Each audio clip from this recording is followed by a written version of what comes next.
Oromiyaa Finfinnee News Networking argaa fi dhageettii uummataa ta'uun bilisummaa fi walabummaa Oromoof Oromiyaaf hojjeta. Miidiyaa uummataa Finfinnee News Network deeggaruun sagalee uummataa ta'uun dirqama seenaa habaanu.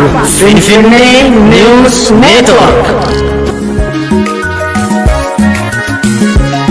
Babaaroottoolee dhaggeeffattootaaf hordoftoota raadiyoo sagalee walabummaa Oromiyaa jaalatamoo ashamaa kan isayyoo ifate anaxiiqii dhugaasaati muummeffannaan sagantaa tamsaasa kallattii raadiyoo sagalee walabummaa Oromiyaa dilbata gurraandhala bultii 7 bara 2021 guyyaa har'aan kana ammoo dhimma warraaqsa barattoota manneen barnootaa sadarkaa lammeessoo fi qophaa'inaa garaagaraa keessatti guyyoottan as aanan sadeen keessa bifa haaraa fi abdachiisaan dho'ee jiru giddugaleessa godhachuun magaalota konyaalee lixa Oromiyaa fi Ba'a Oromiyaa kanneen akka magaalaa Amboo, Gudar, Naqamtee, Ba'a Oromiyaa Hona Dirree Xayyaaraa, Giraa fi magaalaa Dirree Dhawaa keessatti barattoota manneen barnootaa sadarkaa lammeessoo fi qophaa'inaa keessatti barataniin dho'e akkasumas barattoota manneen barnootaa sadarkaa tokkeessoo lixa Oromiyaa magaalaa Naqamtee garaagaraa keessatti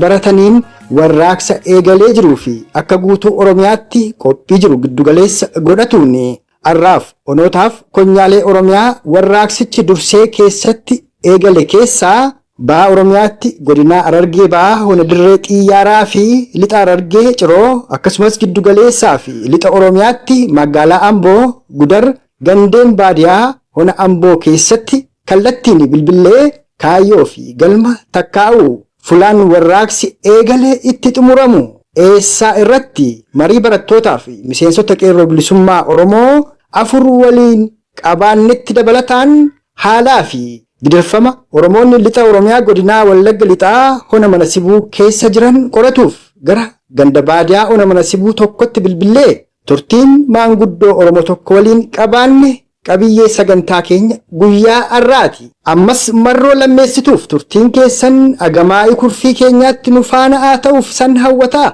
Dursa dhimma warraaqsa barattootaaf miseensota qeerroo bilisummaa Oromoo Hona Amboo fi Tokkee Kuttaayee yookaan magaalaa Gudar irratti turtii qeerroolee Oromoo 2 waliin qabaanne wal jala isaniif dhiyeessuun achiis sochii odeessa Ba'a Oromiyaa argannetti tarkaanfanna. Barataaf miseensi qeerroo bilisummaa Oromoo magaalaa Amboo haala tureef amma keessa jiran muuziqaa ce'umsaa kana booda nutti himaa itti dhiyaadha.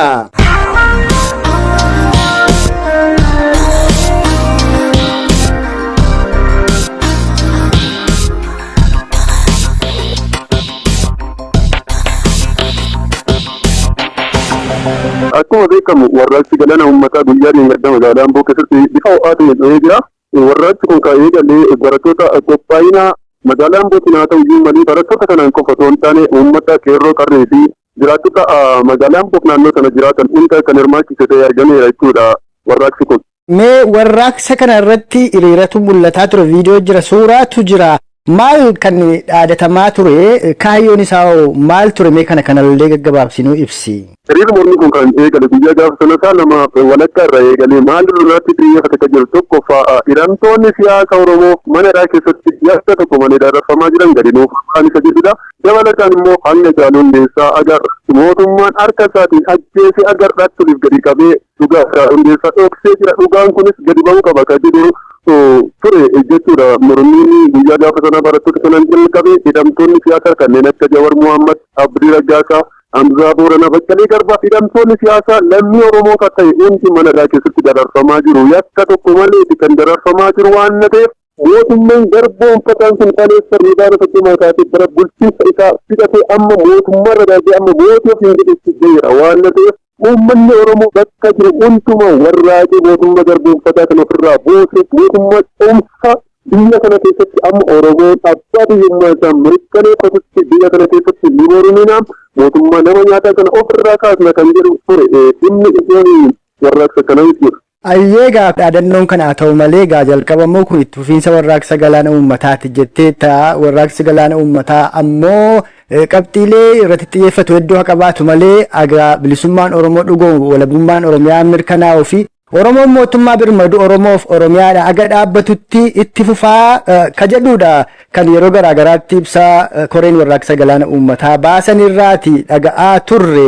Amma yoo hidhamtoonni siyaasaa isin jettan kun ba'anii yoo ammoo mootummaan amma jedhan mootummaan abbaa irree Koloneel Abiyyi kuni haqa Caaluu Hundeessaadha baase yookaan ibse qabatamaatti yoo eenyu akka ajjeese maaliif akka ajjeese barame warraaqsi kun ni dhaabbataa jechuudha moo maal jechuudha isa kana nuu ibsime. Inni guddaan Oromoon haadha qofaan itti kaleessa irraa kaasetu kan qabsaa ture. Kaleessa irraa kaasee gaaffii mirgaa gaafachaa ture. Gaaffii abbaa biyyummaa gaafachaa tureera.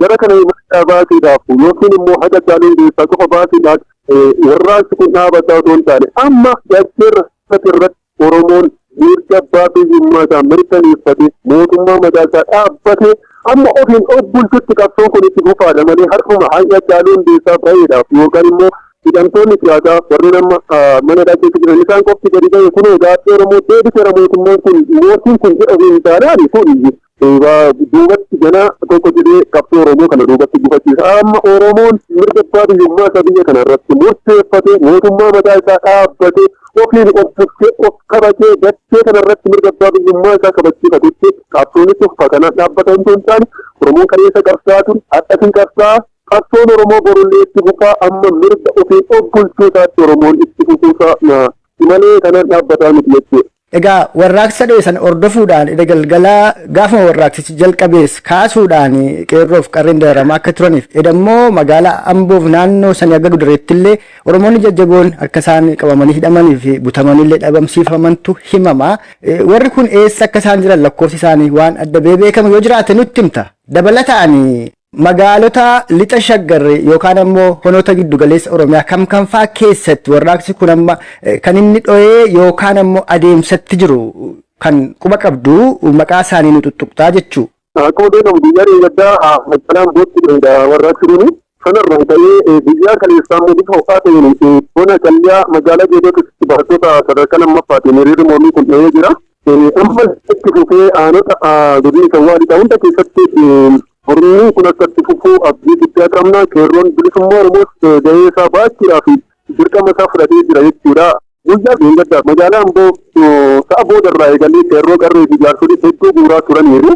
Amma bakka isaan itti hidhaman kana jennee beekuudha baannu akkasumas illee biyyaa gaafa sana galgalarraa kaasee biyyaa kaleessaa har'allee godina Shawwaalidhaa aanaa tokko magaalaa Gurarra jedhamtu keessaa jaarsolii hedduu hidhanii jiru. Kan baay'ee nama ajaa'ibsiisu jaarsolii umurii isaanii waggaa 50 ol ta'anidha amma ammaa gara 10 wayii ni ta'u hidhamanii jiran. Maqaa isaaniillee ammaaf listillee qabadheen jira isinii kennuu nan danda'a yoo warran qaamatti beeku.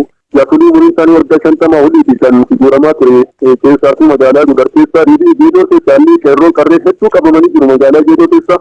Ambullee akkasuma aanutii godina Shawwaalidhaa keessa qarree qeerroo hedduutu guuramaa jira.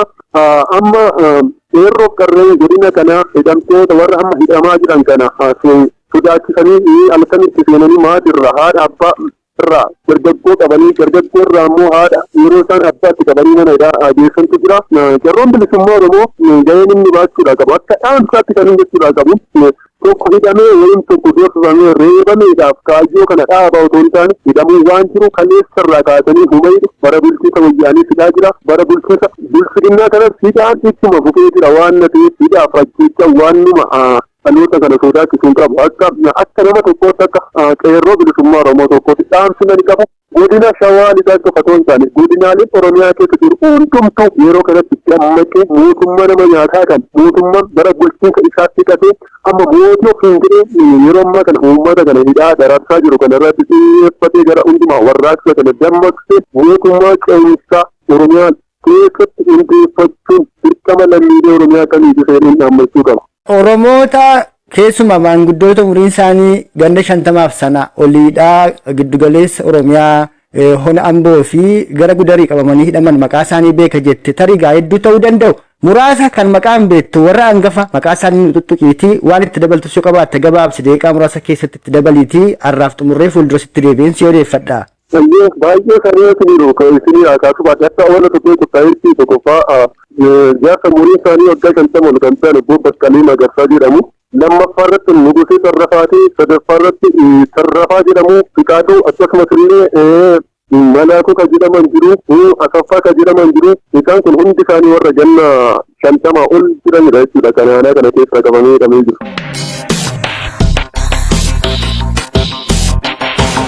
Kayaan warraaqsadha inni ijoon isaa jalqaba irratti hidhamtoonni siyaasaa manadhaa jiranii fi kana dabalatee yaadi guddaan magaalaa Amboo keessatti jiru gumaan haqaaluu hundeessaa yookaan haqummaan haqaaluu barbaadamu qaba nuuf ba'u qaba haga gumaan haqaaluu fi haga hidhamtoonni siyaasaa Oromoo manadhaatti dararamaa jiran haga manadhaatti ba'anitti warraaqsi galaanaa kun itti fufaa.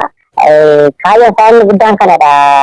Haga walabummaa fi kanneen hidhamtoonni siyaasaa manadhaa jiranii kanneen manadhaatti dararamaa jiran haga isaan manadhaatti ba'anitti tarkaanfii kun gara kamitti iyyuu akka ta'eemu akkasiin walii galamee warraaqsi galaanaa kun akkasittiin jalqabee jira. Tole egaa ulfaadhu waa'ee walabummaas dubbattee taaka biraan ammoo dhimma hidhamtoota Oromoo hiiksisuuti akkasumas gumaa qaroo Oromoo weellisaa dhaloota qubee Hacaaluu Hundeessaadha baasu gaafatu akka ta'edha. Mee waan walabummaa kun maal dhimma galma qabsoo bilisummaa Oromoo isa walabummaa Oromiyaa dhugoomsuuf bilisummaa Oromoo mirkaneessuuf mootummaa birmaduu Oromoof Oromiyaa dhaabbatu isa jedhuun wal qabataa aga sanatti itti fufaa warraaqsi kun itti fufiinsa warraaqsa galaana uummataa isuma kana dura waamamee geggeeffamaa tureeti. Ayyeegaa warraaqsa kana wanti adda isa godhu warraaqsi kun akkuma jalqabamee jirutti kan itti fufu ta'ee kiyyatti 39 dabalatee kan itti adeemaa jiru kan inni jalqabamee jiru haga hidhamtoonni siyaasaa kun illee kan ba'an qofaa asaan tokko kan qofarratti hojjechuu osoo hin taane aga kiyyatti 39 aga walabummaa Oromiyaa aga ibsuutti kanaan alama har'a hidhamtoota siyaasaa tokko qofaaf deebinee hamma deebinee isa manatti gaggallamtu kun tarkaanfiin kun aga xumura aga walabummaa Oromiyaa kiyyatti 39 mirkanaa'utti aga mootummaan garboonfataa mootummaan PP kun nurraa kufee walabummaa Oromiyaa Oromoo fi Oromiyaa bilisa baate arguutti tarkaanfiin kun kan deemaa jiru wanti adda isa godhu tarkaanfiin haga xumuraatti kaayyoo duubatti deebi'aa kan hin qabne mootummaan garboonfataa kun haga nurraa kufutti tarkaanfiin kun kan itti fuudha warraaqsi galaana uummataa akka kanaa kan jalqabee jiru kun aga walabummaa Oromiyaaf Oromoo kanaan ala yoo hidhamtoonni siyaasaa kun har'a ba'anii fi nuti hidhamtoonni siyaasaa kun ba'an jennee manatti kan deemne osoo hin taane haga walabummaa Oromiyaa keessa 39 mirkaneessannutti nuti kan deemaa jiru yookaan kan jalqabne kun qabsoon kun haga kanaatti kan itti fufu. Hayyee bareedaadha egaa amma barattoota mana barumsaa sadarkaa lammaffaa Amboo dabalatee barattoota manneen barumsaa godina Wallagga Bahaa magaalaa Naqamtee garaagaraa keessatti argaman akkasumas Gudar dabalataan Bahaa Oromiyaa magaalaa Dirree Dhawaa akkasumas Hona Dirree Xiyyaaraa fi Gaara Mul'ataatti illee warraaqsi kun barattoota Oromoodhaa hirmaachiseetu kan inni eegaleedha jiru. Ammoo yoo akka guutuu Oromiyaatti jalqabe kaayyoo isin amma qabattanii jirtan kun yeroo gabaabaatti galma ga'uu danda'a abdii jedhutu jira. Isa kanaaf hawaasni Oromoo bal'aan barattoonni Oromoodhaa ka guutuu Oromiyaa keessa jiran warraaqsa kanatti osoo yeroo hin gubne akka itti makamaniifati maal dhaamtaaf? Ayyeegaa tolee uummata kanaaf kan hin dhaamane uummati hedduun isaallee mootummaa garboonfataa kana dhibbeera haaloo kuufateera amma fakkeenyaaf yoo kan guyyaa dheengaddaa darbee hiriira dhibbeessaa kana yoo jalqabarratti fakkii kaase gara gaachii gadi itti fayyadamuun dursaa jechaadha. Uummati mufatee jira mootummaa kanarraallee jibba qabullee ibsate mootummaan kun dirqamaan hiriira illee kan inni baafate jechuudha. Dheengaddaa warana kana baay'ifachuudhaan jechuudha meeshaa gurguddaa fudhatee uummata kana doorsisaan baasee uummati akka deeggaru sodaadhaan uummati sodaa lubbuu isaatiif ba'ee jechuudha. Yaada isaa fedha isaanii kan inni daandiirra ture yoo agartee ta'e miidiyaatti kan isaan dabarsan uummata kana dirqamaan baasaniitiin doorsan jechuudha kan isaan baasan malee uummata kun fedha isaan osoo hin taane dirqama sodaa lubbuu isaatiin kan inni ba'e uummati illee quban qaba kana hin beeka dhugaa jiru uummati adda baafateera mootummaa kanarraa jibba qabu ibsateera garuu mootummaan kun doorsaan meeshaa gurguddaadhaan humna waraanaa hedduutti fayyadameetti kan inni uummata kana baasee doorsaa jiru garuu uummanni kun illee hin beeka dhugaa jirus dhugaa waan jiru mootummaa kun eenyu miidhaa hagamii akkam irratti geessaa jiru illee hin beeka uummata kana waan inni barsiisu illee qabu uummata kun beekaadha baay'ee of dandeessi kan inni jiru amma mootummaa kana sirriitti hubatee karoora isaa kaayyoo isaa dubbatee jira uummanni keenya kun beekeera kanaaf mootummaa jechuudha warraaqsa galaanaa uummataa kana irratti duuba deebi'uu qabu uummanni mootummaa kanaan goonfamee jechuudha durgoo fudhatee qarshii muraasaan mootummaan goomsee sodaa kamiin illee karaa kamiin yoo itti dhufe uummanni kun hubatee mootummaa garboonfataa kana irratti harkaan fudhachuudhaan duuba kan hin deebine qabsoota warraaqsa galaanaa kana itti dhittee amma sochii barattotaan ka'e kana faana dhaabbachuudhaan jechuudha. Mootummaa garbuffataa kana ofirraa qolachuu qaba, ofirraa buusuu qaba. Mootummaa nama nyaataa kana irratti qabsaa'ee duuba deebuu akka hin qabne uummata keenya kan dhaamu kanadha. Uummanni kun duuba deebuu hin qabu. Ammallee taanaan sabbaa mootummaa kanaa irratti baree jechuudha. Uummati keenya goonfamuu hin qabu. Haala akkamiin iyyuu mootummaan kun osoo nama jeesaa nama nyaataa kun hayyoota keenya manaatti dararaa kan hubatee tasumaallee akkanni duuba hin deebine ani uummata gootuuf kan hin dhaabu kanadha.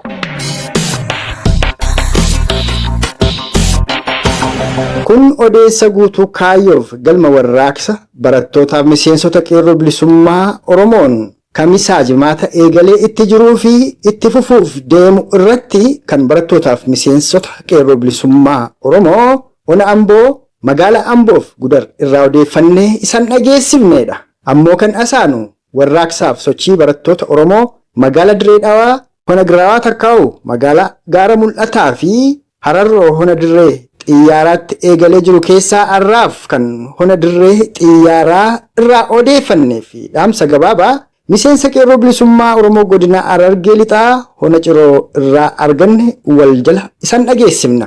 Hangafarratti dubbii barataa fi miseensi qeerroo bilisummaa Oromoo hona Dirree xiyyaaraa raadiyoo sagalee walabummaa Oromiyaatti himeen aanfannee dhaamsa miseensa qeerroo bilisummaa Oromoo bicuu magaala Ciroo irraa argannes itti aanfannaa. Ammas turtiin keessa nagamaayii kurfii keenyaatti nu faanaa ta'uun afeerraa keenya.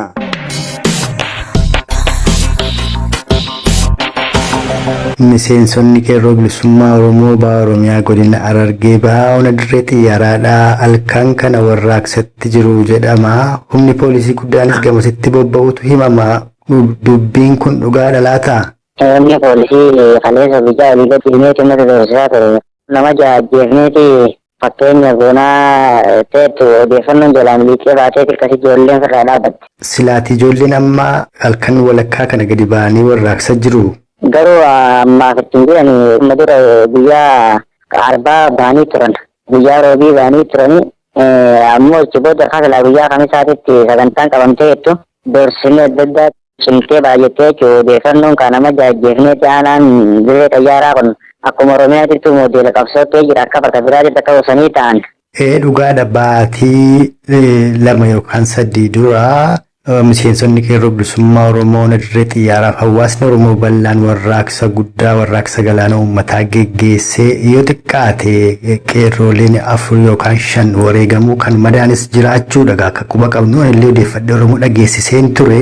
Guyyaa 12 Raayilaandu guyyaa 12 irratti nama 8 olii wareegame. Namoonni rukutaman ammoo daataa kaayanii wal qabeetiin baasee nama 15 biyyoota 22 ni ta'an.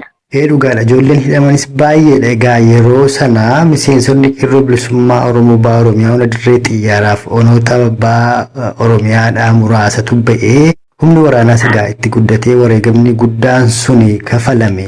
Amma waan sun akka deebi'ee hin dhufneef qeerroon bilisummaa Oromoo akka guutuu Oromiyaatti hawaasni Oromoo bal'aanis akka gargaaruuf ati silaa maal jetta? Wanti inni jechuu barbaadu akka baha Oromiyaatiif akkuma Oromiyaatittu akka aanaa Dirree xiyyaaraa amma xiiqiidhaan qabsoo golee jiru kanatti akkan irratti xiyyeeffatanii qeerroo nu keessa adamsanii dhiyootan illee nama qadariyyeessuu humna jamajjeessanii tura shankooritti. Yoom egaa kun? Ji'a tokko dura. Hayyee. Wanti inni jechuu barbaadu namni tokko ta'e ilkee bakka takka jirtu ija bakka takka jirtu waamura waa harka saniifuu aanaa Dirree xiyyaaraa bicharra dhiisanii taa'u qofa osoo hin ta'in Oromiyaan hundinuu baay'ilaan gadiyaatti cinaaksan hunda hundiititti Booran hanga salaateetti tokko ta'anii warraaquu qaban jeeti yaada tokko bakka takka taanaan wajjin kaanaan aanaa tokko irratti xiyyeeffatanii nama miidhanii jechuudha. Dhugaa amma giddugaleessa Oromiyaa gara lixa Shaggar magaalaa Amboo keessatti barattoonni mana barumsaa sadarkaa lammeessuuf qophaa'inaadhaa warraaqsatti jiran baha Oromiyaattis barattoonni mana barumsaa sadarkaa lammeessuu Dirree Dhawaadhaas warraaqsatti jiran. Kasan kaayee guyyaa Baqqalaa Garbaatii fi Jawaarfaan Silaaladdacha irra dhiyaatan sanii hedduu keelloo uffatanii hidha ba'aa turan mana barnootaa ganda gaaraati moo maalitti. Saniifuu waan san ta'eef akka dhaamsaatti uummata Oromooti wanti inni jechuu barbaadu. Wajjin yeroo kaanee tokko ta'anii dhaabbannu amma jabaatanii tokko ta'uu qabnaan jabaqaan. Bisee kaanaa dirree jiru kaanaa qarafa biyyattiin hundi jiru hojii ka'uu qabaa ka cinaaksan jiru bisee akkasii yoo laalu baanne irraa nageetii jaalta. Bareedaa dhagaa miseensonni qeerroo bilisummaa Oromoo dhugaadhumatti bara 2014-15 hanga 2018tti qabsoo guddaa gaggeessan aarsaa guddaatus ba'e haa ta'uti deemee harkuma koloneeffattoota mootota Habashaatti deebi'ee kufee koloneel Abiyyi aangootti dhufee dogoggorri akkasii akka deebi'ee hin dhufneef maal jettati kan isin qabsaa jirtaniif Oromoof Oromiyaaf moo impaayera Itiyoophiyaafi? Oromoo fi Oromiyaadhaaf qabsaa jiran firee uummata Oromootiif Oromiyaa fi murteeffachuu alagaannaa siifee kan dura dhaabbachuu qabdi. Firee uummata Oromoo kan murteessu uummata Oromoo qofa. Firee fi kan murteessu abbaa ta'u alagaan afaan qawweetiin olii gad deemee nu doorsisee waraana sabaa fi sablammootaa jeen taa'ee Itoophiyaa akka biyya Raashiyaa guddittiitii fi kanatti ijaarratee deemu uummanni Oromoo yoomiyyuu taanaan hiree isaa kan murteessu mataasaa qofa. Bilisummaa isaa mataasaatiin gonfachuu danda'a malee taa'ee namarra teege. Gana aadaa akka sirna gabbaariitii fi sirna nafxanyaa kan muduraa sana gabroomee manatti akka abbootii keenyaa fi akaakayyuu fi abaabayyuun keenya gabroomatanii nu gabroomsuu deeman. Dhugaa dhagaa amma warraaqsa yookaan immoo qabsoo guddaa aga 2018 gaggeessitan sana akka inni gufatu maaltu taasise uummata Oromoo fi miseensota qeerroo bilisummaa Oromootu galmee bilisummaa Oromoodhaa kana tamma jettu kana ta'uu hin beekne moo attamitti dogoggore uummanni Oromoodhaa dogoggorri akkasii akka hin dhufneefoo maaltu ta'uu qaba? Dogoggorri akkasii kan uumamne injifannoo keenya sana dhaabni OPDO jedhamu takkaa OPDOon kun akka gaararraatti bifa torba jijjiirate OPDO irraan ODP irraan bilchina jijjiirame maquma kana akka gaararraa tokko torba jijjiirrachaa oolan isaanii bilchinnaan dhaabamoota Oromoo bakka bu'uu miti bilchinnaan hanga seeti amma booda yoo ofirra garagaltee ni qabsoo namaa reettee uummanni keenya sobamuu qabaniin gambaqaa dhibbaa dhibbatti injifannoon keenya taamma duraa saamamtee booda tokko keessa boofni karaa lama nama ciniinu takka keenya namne lammeessaa kennamuu hin qabnu gaafa millichabee mootiin Oromoo Riyyyaa Zoon Gorobbe ni ciniinamne takka Haayila Sillaaseen nu kufe warraaqsanii ciniinamne lama dargiin nu kufe ni ciniinamne sadii wayyaanee dhuftee biyya qabatte afur wayyaanee gisee erine shanaffaa OPDO maxxantee OPDO jechuun xawalwaallee fakkaattu ayyaana laallatuuf keessa dhabamsiisuu qabnaan jedhama.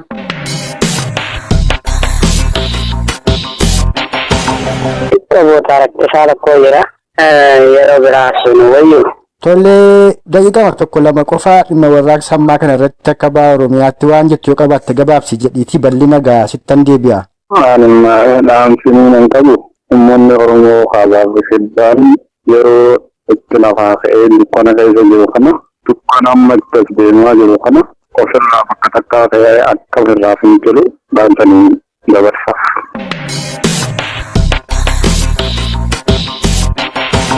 Kun odeessa marii fi dhaamsa miseensota qeerroo bilisummaa Oromoo ona dirree xayyaaraa fi godina Harargee lixaa magaala Ciroo irraa arganne wal jalasiniif dhiyeessineedha. Ammoo kan asaanu haala Oromoonni lixa Oromiyaa ona mana sibuu keessa jiran irratti odeessa maanguddoo Oromoo tokkorraa arganne isaniif dhiyeessinanis muuziqaa ce'umsaa kana booda eegala. Ammas nu faana tura.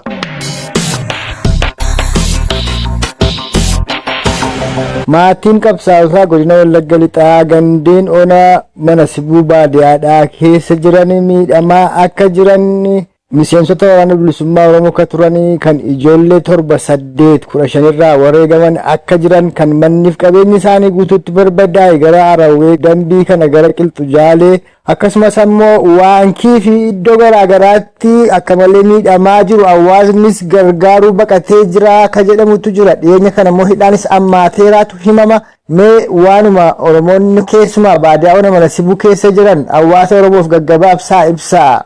Oromoo sa'aatii ammaa kana maatii qabsaa'otaa eessee jira iddoo hundaati. Ijaan arguun itti harkaan qabee dubbisuu irraa eessee jira. Maatii qabsaa'otaa iddoo hundaatti dararamaa jira. Kan irraa wareegamellee kan lubbuun jirullee akka hin jiraanne ona mana sibuu keessatti gandoolee adda addaa irratti garii irratti deemanii mana gubuutiin hidhiitiin dararuun halkanii biyyaatiin miidhaa guddaa gaggeeffamaa jira. Ona mana sibuu kana guutummaa waliigalaa jira irratti manni hidhaa maatii qabsaa'otaa irratti yeroo ammaa kana dararaa gurguddaa gaggeeffamaa jira. Akka nu argaa jirrutti dhagaa jirrutti.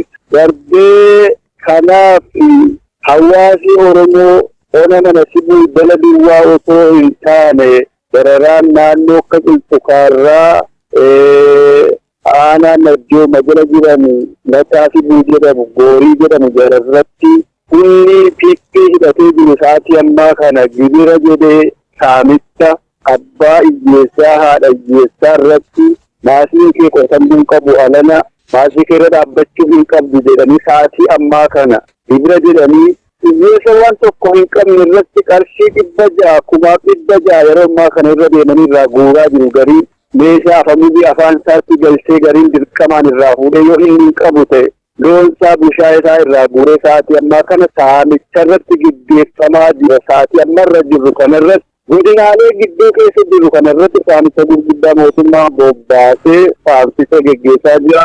Hawaasni Oromoo ba'aa jirtan, uummanni Oromoo keessa jirtan, waraanni adda bilisummaa Oromoo hidhatanii socho'aa jirtan iddoo saamichi gaggeeffamaa jiru kanarratti akka nu qaqqabdan dhaamsaa qabnaa jedhanii ergaa dabarfatanii jiru jechuudha hawaasa Oromoo.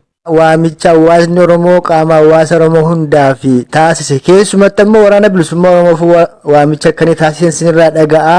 Egaa isin dhalataaf jiraataa achiitiin uumamaan guddoodha. Kaleessuma kana waraanni bilisummaa Oromoo boon tarkaanfii boonsaa fudhateeraa jedhama. Isin akka hawaasaatti waan kana fageenyarraa waan odeeffattan yoo qabaattan gabaabsitanii dubbatuu dandeessu.